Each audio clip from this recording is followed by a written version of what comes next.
你想怎么样？你跟大哥说，老太婆我一定能搞定，不用你帮忙。你现在还活着的唯一一个原因，就是你老大只给了我杀一个人的钱。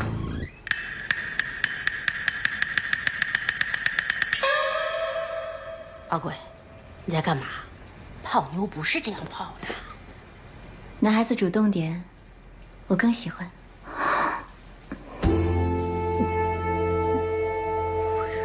Ang dalagang ito at isang binata ay lihim na nagtago sa loob ng banyo habang nag-aaway.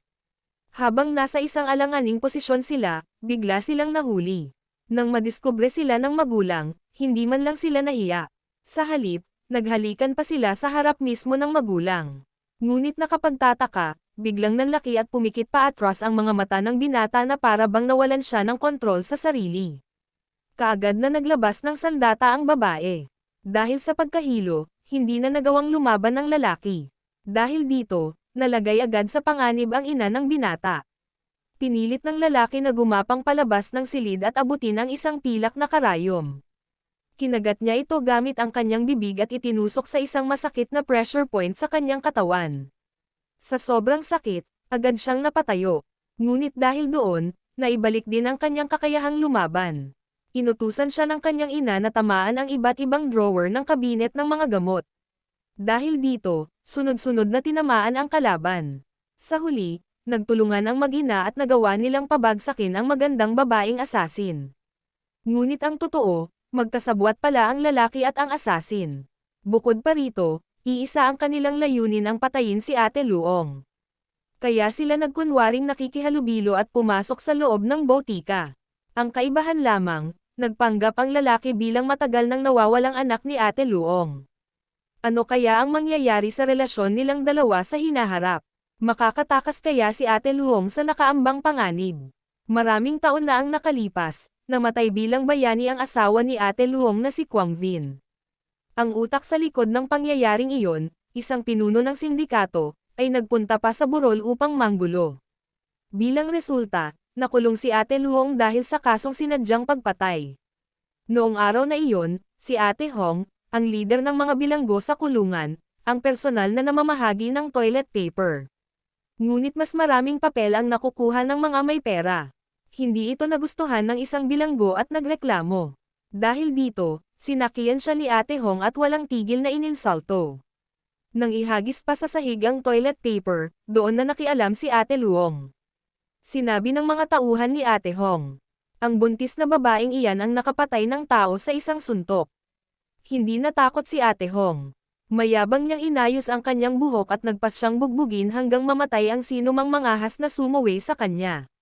Nang makita ito ng iba, dali-dali silang umatras. Sa isang suntok lamang, nabutas ni Ate Luong ang isang plastik na palanggana. Pagkatapos ay sinamantala niya ang puwersa ng kanyang galaw upang sipain palayo ang kalaban.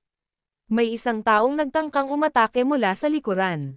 Agad na nagtago si Ate Luong sa banyo, tinamaan ang pressure point ng kalaban gamit ang kanyang daliri, at saka hinampos ang ilong nito gamit ang kahoy na pinto. Hindi na nakatiis si Ate Hong. Sinigawan niya ang kanyang mga tauhan. Huwag kayong duwag. Sabay-sabay tayong sumugod. Agad na sumugod ang mga tauhan ni Ate Hong sa mga cubicle ng banyo upang pagtulungan si Ate Luong. Ngunit lumabas si Ate Luong mula sa ibang cubicle at isang sipa lang ang ginawa upang harangin ang umaandar na kariton. Nang makita niyang lumilipad ang mga rolyo ng toilet paper, mabilis niya itong sinalo.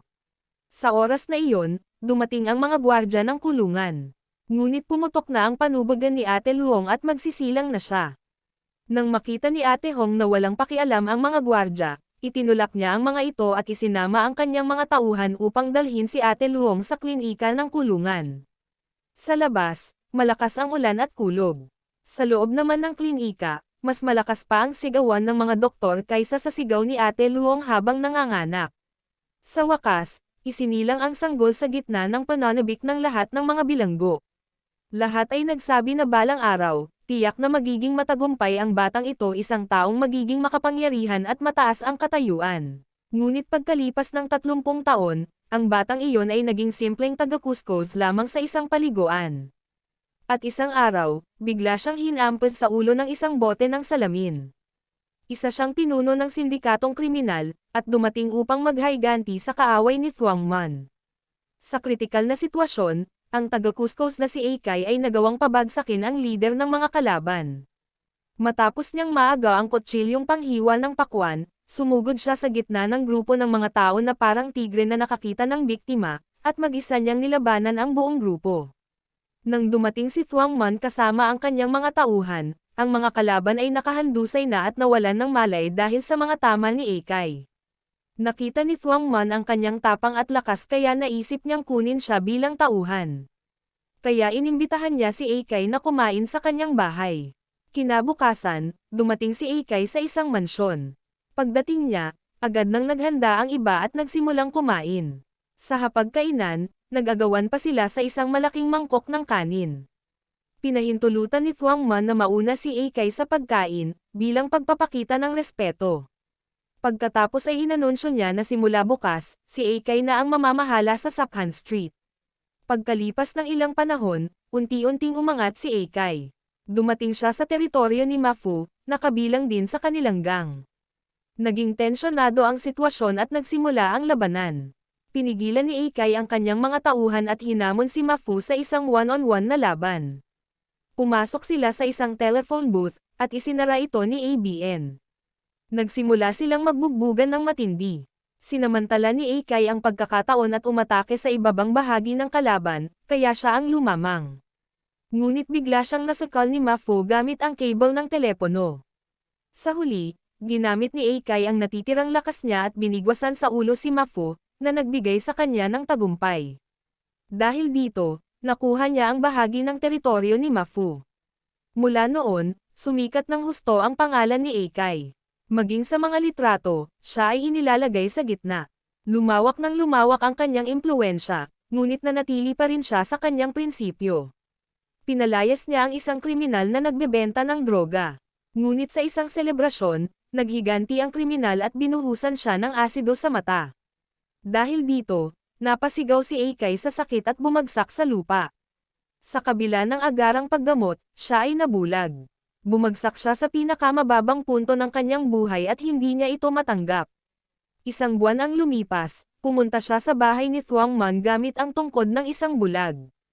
Ngunit ngayon, minamaliit na siya ng iba dahil sa kanyang pagkabulag. Samantala, may mahalagang balitang inihahanda si Uncle Hai. Ang taong pumatay sa ama ni Thuang Man noon ay nakalaya na mula sa kulungan. Kung hindi ito haharapin ni Thuang Man, mawawalan ng takot sa kanya ang ibang miyembro ng gang. Kaya lahat ay nagmamasid kung paano niya lulutasin ang problema. Kung sa loob ng isang buwan ay mananatiling ligtas at maayos ang taong iyon, kahit si Uncle Hai ay hindi na kayang protektahan si Thuang Man. Sa kabilang banda, nag-iisa namang nakalaya si Ate Luong mula sa kulungan. Umuwi siya sa kanyang botika ng tradisyonal na gamot. Si Ate Hong ay tumutulong sa pagpapatakbo ng tindahan. Noong nakaraan, dahil sa tulong ni Ate Luong, nahulog ang loob ni Ate Hong sa kanya at kalaunan ay nag-aral din ng kanyang sining. Nang makalaya sa kulungan, agad siyang nagtrabaho sa botika ni Ate Luong. Tinanong agad ni Ate Luong kung nahanap na ba niya ang kanyang anak na si Chu Luong Fan. Tahimik si Ate Hong. Pagkaalis ng mga customer, ipinakita niya kay Ate Luong ang larawan ni Chu Luong Fan.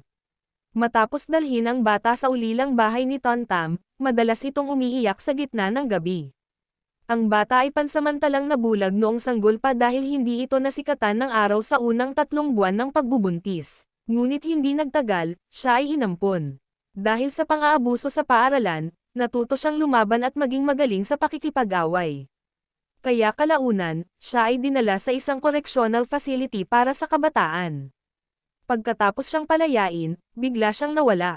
Ngunit si Ate Hong ay nagtungo sa presinto upang magulat ng kaso, at sigurado siyang hindi magtatagal ay makakakuha sila ng impormasyon tungkol dito.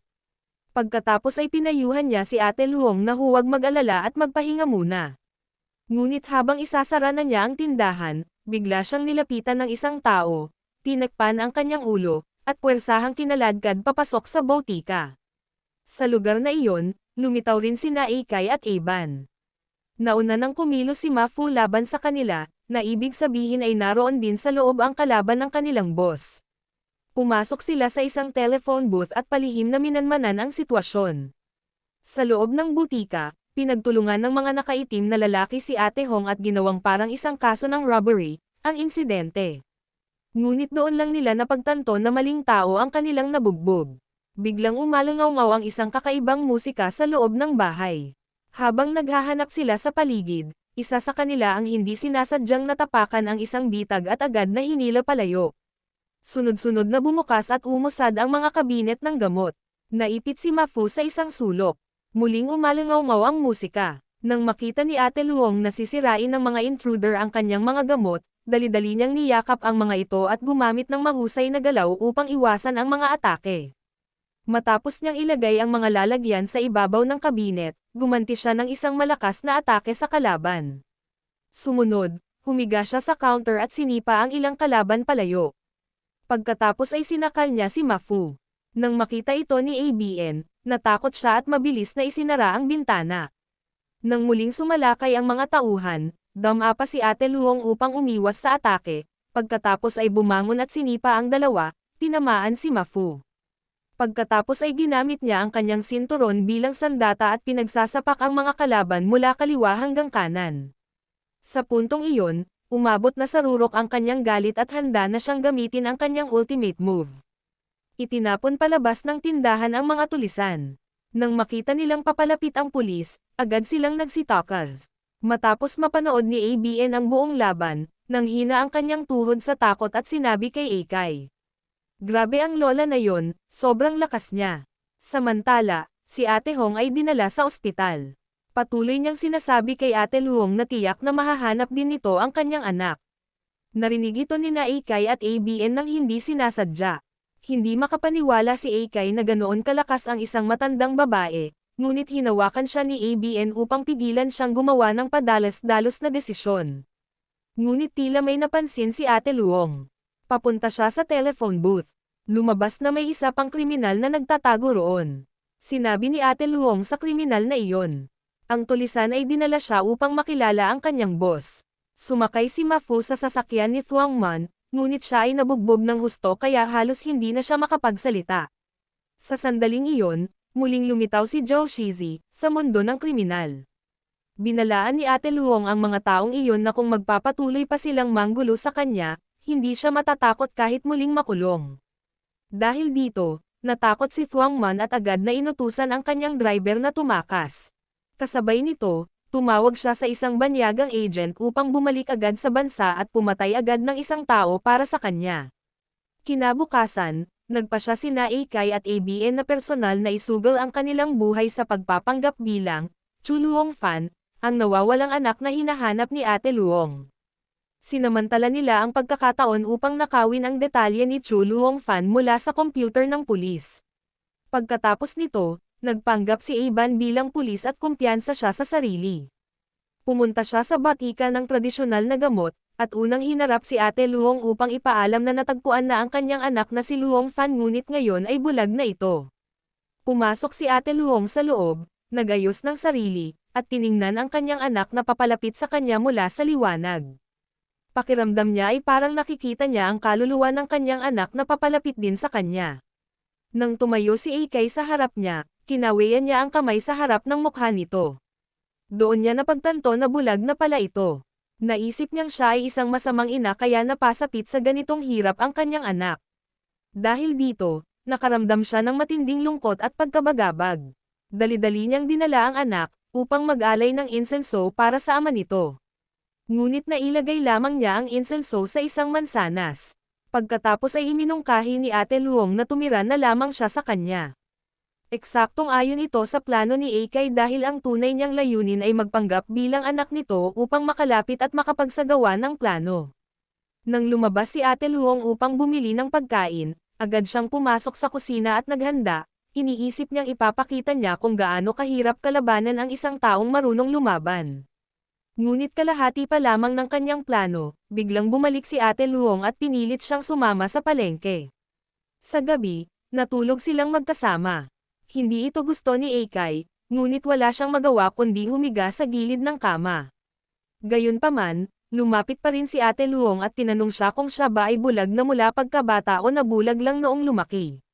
Napilitan si Eikay magkunwaring tulog.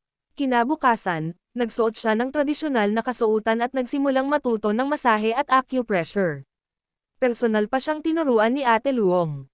Matapos niyang subukan ang mga pressure points sa mga pasyente tulad ng Janjing, Feng Qi, at Jian Zhongshu nakaramdam ang mga ito ng ginhawa.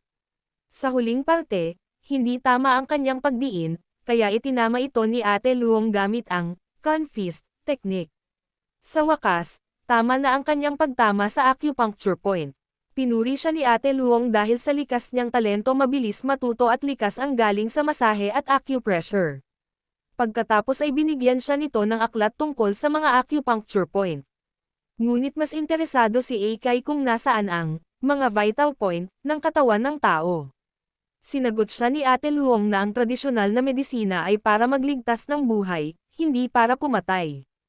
Pagkatapos ay ipinakita niya ang ilang puntos tulad ng Xiaohai at Higo na nakakatulong upang mabawasan ang sakit.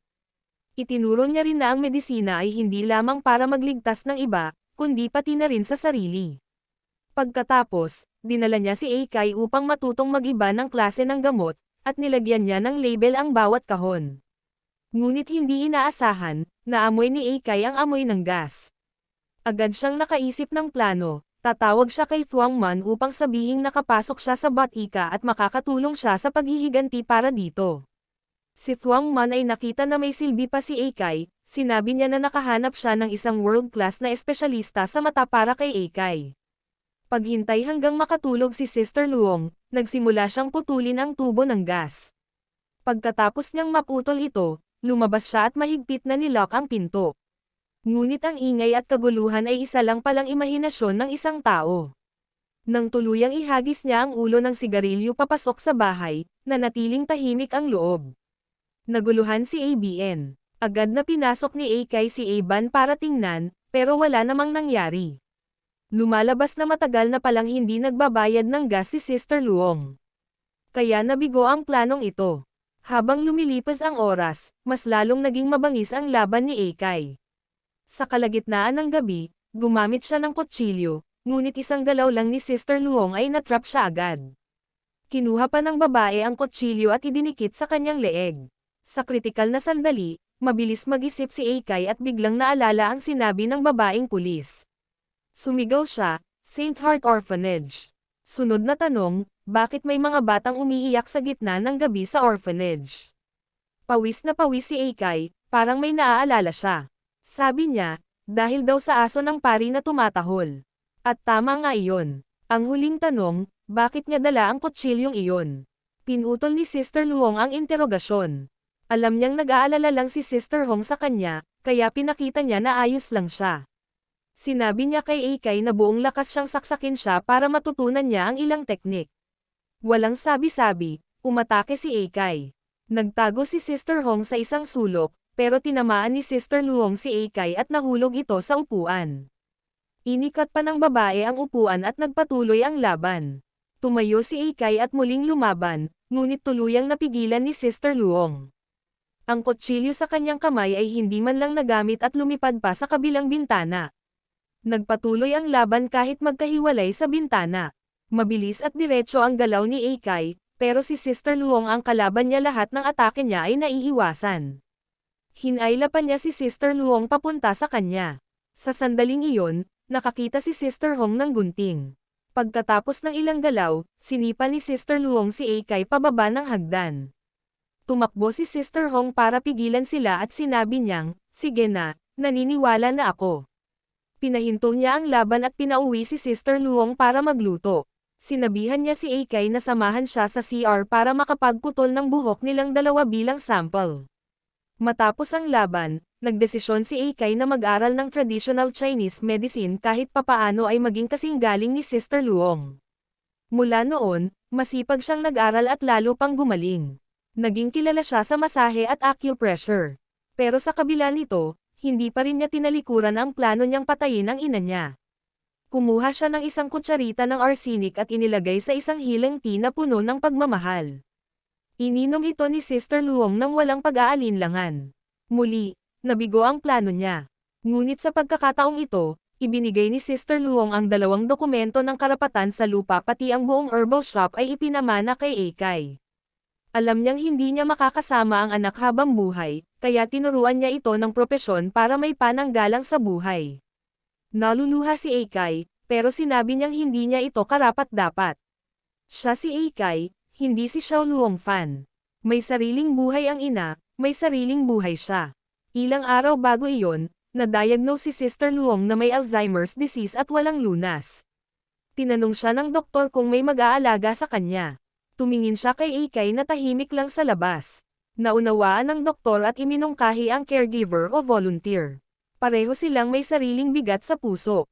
Pagkatapos, kinausap ni Eikay si Iban at sinabing baka hindi niya na maipagpatuloy ang misyon.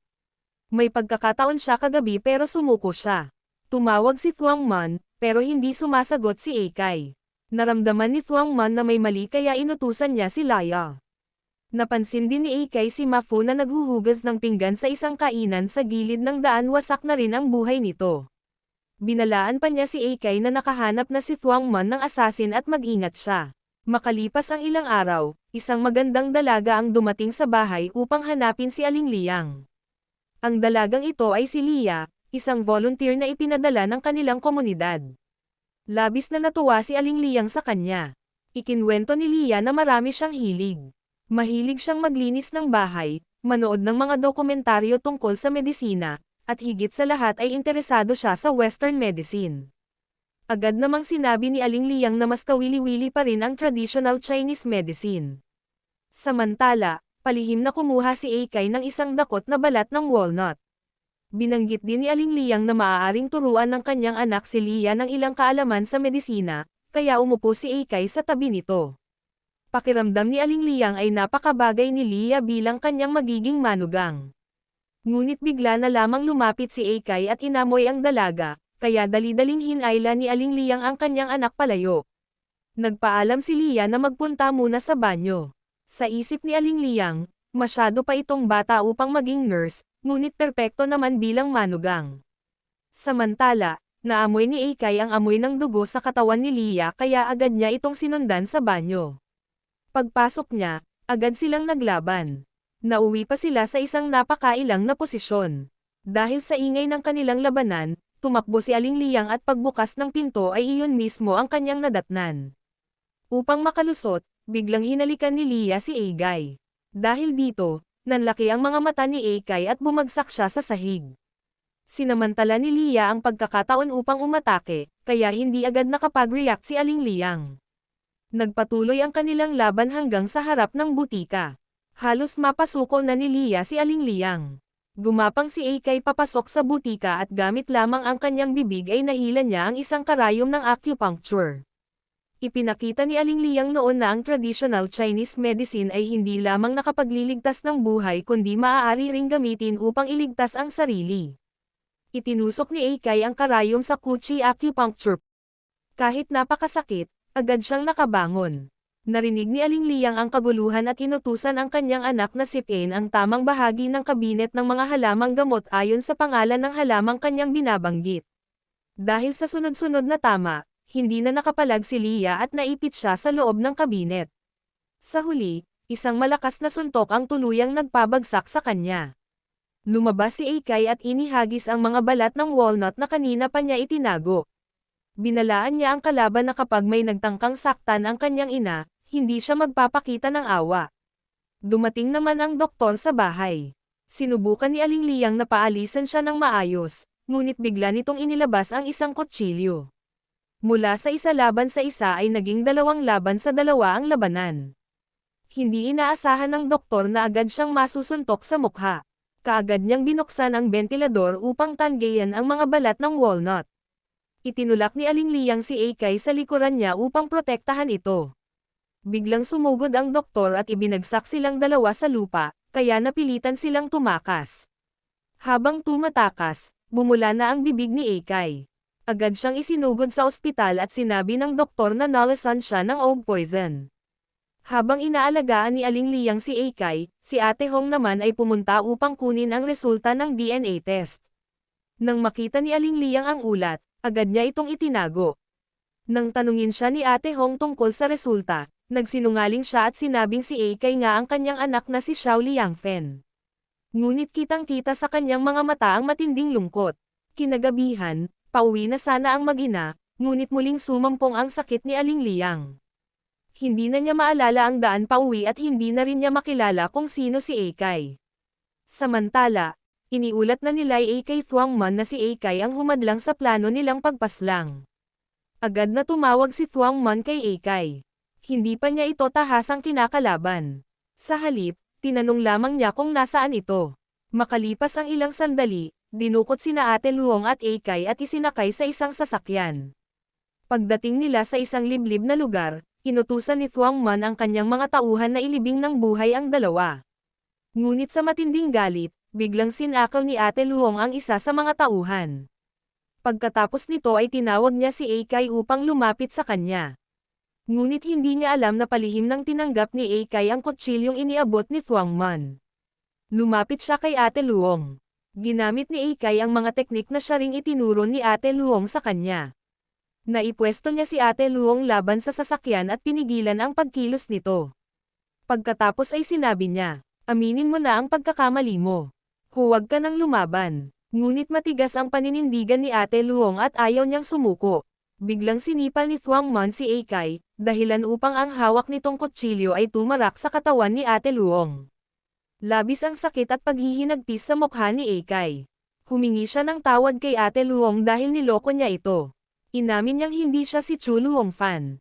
Ngunit ang totoo, matagal nang alam ni Ate Luong ang bagay na iyon.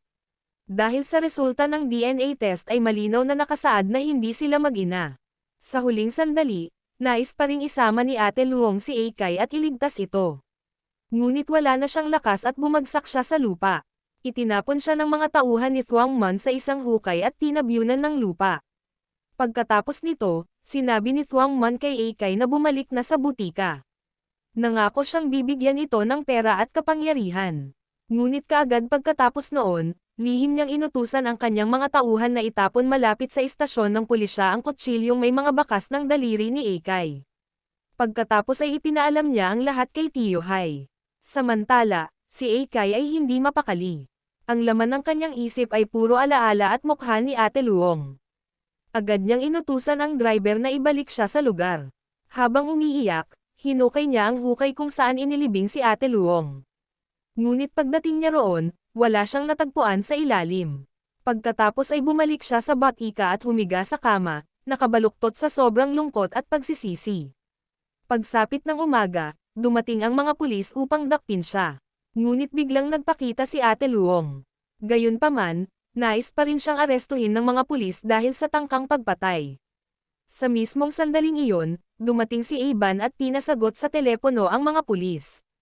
Matapos ang tawag, agad na umatras at umalis ang mga ito. Dali-daling tinanong ni Eikay ang kanyang kaibigan. Kamusta na si Ate Luong? Nang makita ni Ate Luong na sugatan si Eikay, agad niya itong nilapitan upang gamutin at balutan ang mga sugat nito. Ngunit sa pagkakataong iyon, tinawag lamang niya itong binata sa halip na anak. Mukhang bumalik na naman ang kanyang karamdaman. Ipinaliwanag ni Iban kay Eikay na nang mahukay nila si Ate Luong mula sa hukay, muling sumampong ang sakit nito. Pagkatapos ay sinabi niya ang isang bagay na ikinagulat ni Eikay. Si Ate Luong ang tunay mong ina. Hindi makapaniwala si Eikay. Dahil dito, ibinunyag ni Iban ang isang napakalaking lihim. May kinalaman si Thuangman sa maraming ilegal na gawain. At ang dahilan kung bakit naging tauhan siya ni Eikay ay upang makalapit kay Thuangman at makahanap ng ebidensya laban dito. Pagkatapos ay sinabi niya, "Hindi ako ang Iban na kilala mo. Isa akong mataas na opisyal ng pulisya. Sinaktan mo pa nga ang isang pulis habang ginagampanan niya ang kanyang tungkulin." Labis na nay na si Iban sa reaksyon ni Eikay. Ipinaalala niya ang lahat ng ginawa niya para rito. Siya rin ang lihim na nagbantay mula sa ospital. At siya rin ang nagmadaling maghukay upang iligtas si Ate Luong mula sa pagkakalibing.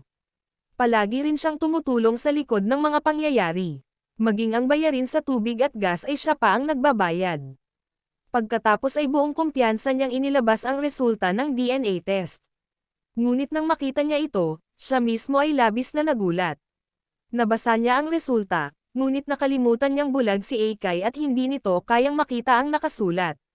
Lalo lamang ikinagalit iyon ni Eikay. Dali-dali siyang pinakalma ni Iban at sinabing dapat na itong magbago at bumalik sa tamang landas. Buhay pa si Ate Luong. Ngunit tiyak na hindi ka patatawarin ni Thuangman. Bukod pa rito, patay na si Mafu. Gayunpaman, ayaw ni Eikay na ipagkanulo ang kanyang amo at matawag na isang taksil na kamumuhian ng lahat. Hindi nagtagal ay nalaman ni Thuangman ang nangyari. Agad niyang inutusan si Lai na sa pagkakataong ito ay tiyaking mapapatay si Ate Luong. Pati si Eikay ay dapat na ring alisin. Samantala, sa panig ni Eikay, kasasabi pa lamang niyang ayaw niyang makipagtulungan sa pulisya nang pigilan siya ni Ate Luong upang gamutin at balutan ang kanyang mga sugat.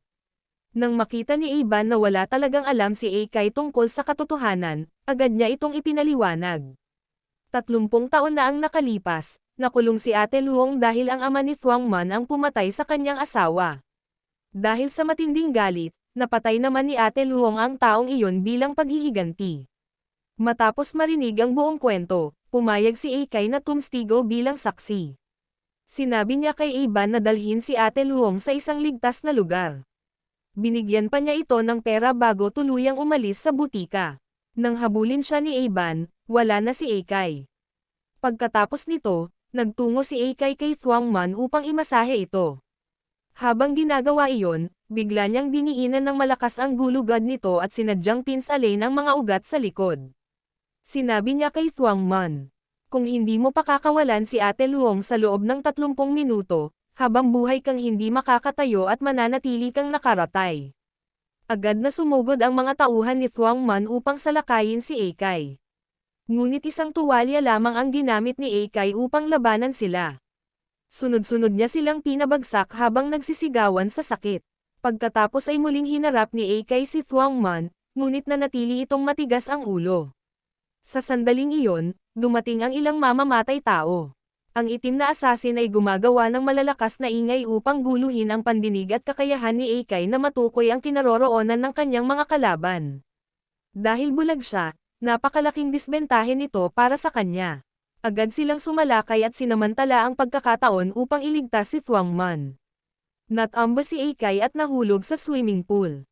Agad namang isinaksak ng Hapones na asasin ang isang electric baton sa tubig. Kumalat ang kuryente sa buong pool at tinamaan si Eikay. Samantala, dinala ni ABN si Ate Luong sa istasyon ng pulisya.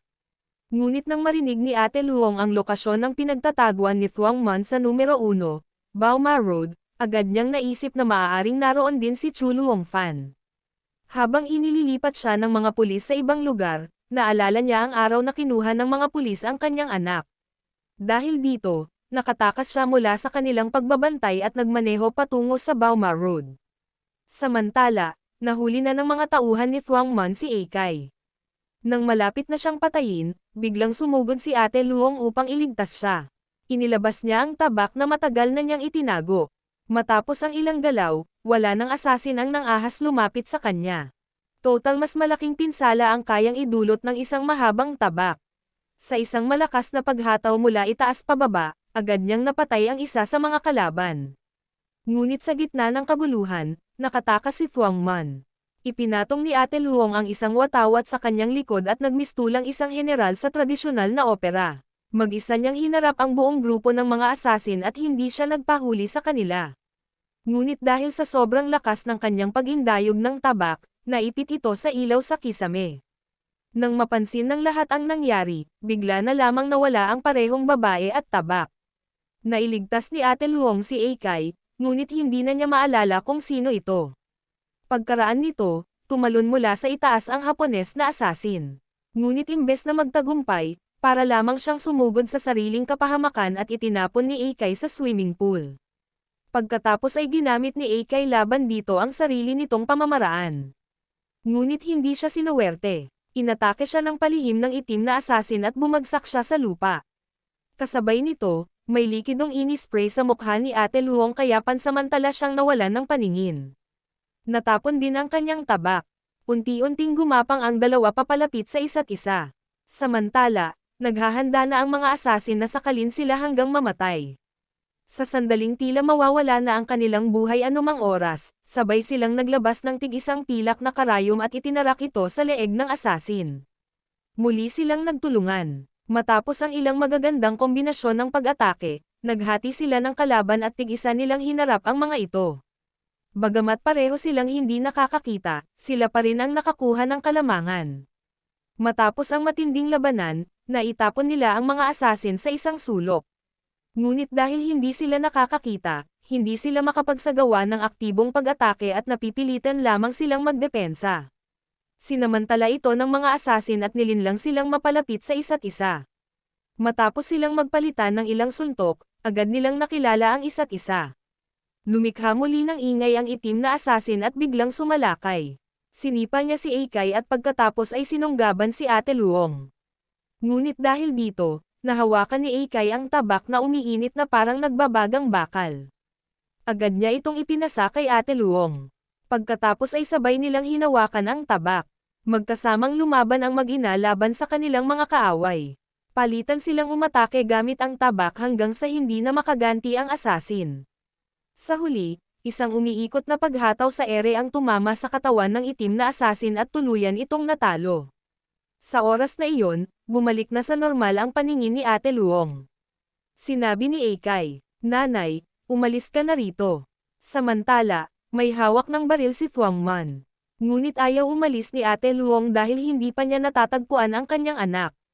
Dala ang tabak, hinanap niya si Thuangman at natagpuan itong nakatutok ang baril. Mabilis siyang umiwas sa mga bala at kumilos na parang hangin. Hindi matukoy ni Thuangman kung nasaan siya. Sa pinakamahalagang sandali, sumigaw si Eikay. "Nanay!" Napahinto si Ate Luong. Ayaw ni Eikay na muling makulong si Ate Luong. Ayaw rin niyang mawala muli ang pamilyang napakahirap niyang natagpuan. Nagyakapan ang mag-ina. Sa mismong sandaling iyon, dumating si Iban at binaril si Thuangman habang sinusubukan nitong umatake ng palihim. Ang lahat ng natitirang asasin ay agad na naaresto. Pagkatapos ng lahat ng nangyari, nagpaalam sina Eikay at Ate Luong sa isa't isa. Nagsinungaling si Eikay at sinabing sasama lamang siya sa pulisya upang tumulong sa investigasyon. Ngunit nang makasakay siya sa sasakyan kasama si Iban, pinunit ni Iban ang resulta ng DNA test. Sa huli, dahil sa kanyang pagtulong at pagsisisi sa mga nagawa niya, 3 taon lamang ang naging sentensya ni Eikay sa bilangguan. Pagkatapos mag-usap nina Ate Hong at Iban, napagdesisyonan nilang huwag sabihin kay Ate Luong ang buong katotohanan. At hanggang ngayon, patuloy pa ring hinihintay ni Ate Luong ang pagbabalik ng kanyang anak sa bahay. At dito na nagtatapos ang kwento ng pelikulang ito, at huwag niyo na rin kalimutan mag-like, comment at mag-subscribe upang patuloy kayong updated sa panibago nating upload.